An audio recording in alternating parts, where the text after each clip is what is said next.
Livraison spectaculaire d'un bioréacteur sur le chantier de la nouvelle usine des ordures ménagères d'Écorpin dans l'Est sarthois. La mère du bébé retrouvé mort à Juillet a été interpellée. Elle est entendue en ce moment par les gendarmes.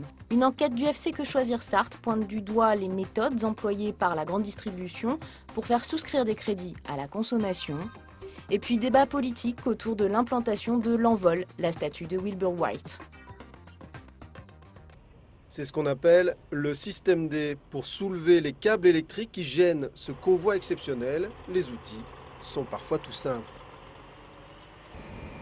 Il aura fallu 2 jours de route pour livrer ces 2 tubes de 15 mètres et de 30 tonnes chacun.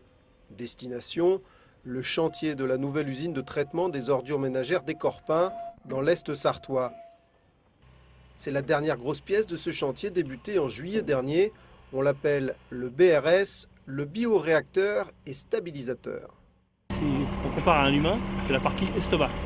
Donc là, ici, donc, pénétreront toutes les ordures ménagères brutes. Les sacs vraiment qu'on met dans notre bac, il va entrer dans ces tubes, il va être un peu dilacéré, les ordures ménagères vont commencer à se dégrader. Tout ce qui est matière organique va se trouver en petites pièces et les plastiques vont rester entiers. Donc, ce n'est pas une fonction de broyage, exclusivement de macération, préfermentation des ordures ménagères. Cette préfermentation des déchets dure 2 à 3 jours. Elle sera ensuite suivie d'une série de traitements pour en faire notamment du compost agricole. Le but final est de surtout réduire la matière organique en enfouissement. C'est ça qui gère une pollution. Concrètement, sur 20 000 tonnes digérées chaque année, 5 000 devront être enfouies. L'usine traitera les déchets des 40 000 foyers du quart nord-est de la Sarthe, réunis au sein du Smirgéum, et ceux de la région de Montoire.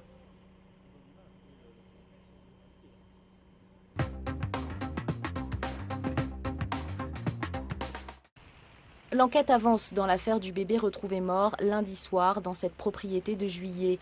Les gendarmes ont interpellé une femme de 38 ans ce mercredi, domiciliée en Sarthe. Déjà mère de 4 enfants, elle reconnaît avoir accouché le 10 avril du nouveau-né de sexe masculin. Son audition en garde à vue devrait permettre d'en savoir plus sur les circonstances du drame.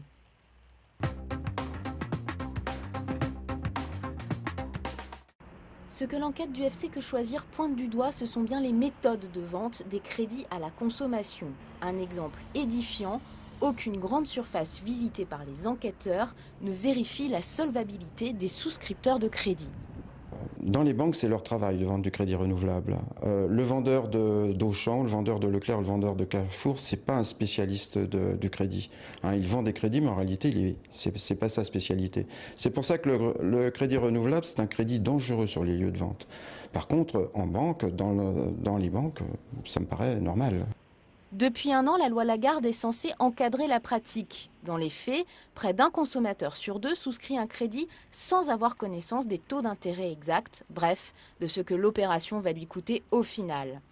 C'était sur l'achat d'un canapé, bon, c'était à Laval, je ne citerai pas le nom du magasin, et majoré à 23% sur un paiement en 10 fois. Donc au final, il nous est revenu à le quadruple quasiment de la somme de départ, quoi. Et avec le cumul des crédits, certaines familles arrivent au surendettement.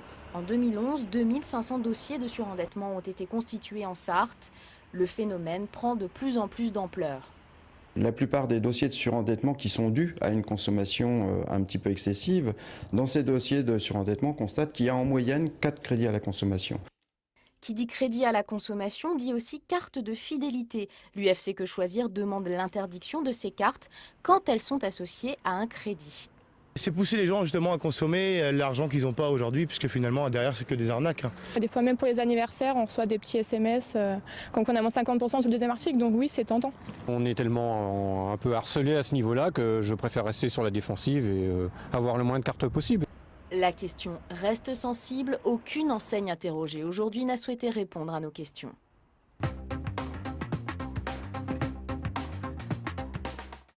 L'Envol est en train de devenir l'enjeu d'un débat politique, ou plutôt la nouvelle implantation de cette statue dite de Wilbur Wright est démontée en début de semaine. Jean-Claude Boulard la verrait bien en figure de proue de l'île aux planches. L'opposition municipale réclame, elle, une consultation des citoyens sur la question, tout en faisant savoir son attachement à la place des Jacobins, où l'Envol était implanté depuis 1920.